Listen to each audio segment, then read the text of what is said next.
To characterize curriculum as planned activities is to place major emphasis on outward appearance rather than inner development. It values outcomes and neglects the learning process. Emphasis on activities implies that more careful attention should be given to ends than means.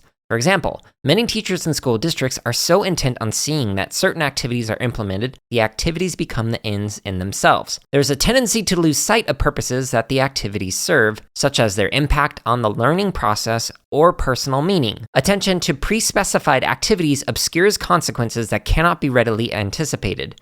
For example, 20 children who engage in the same creative writing activity have 20 quite different responses. Thus, it may be more sensible to focus on what each student experiences than on the planned activity itself.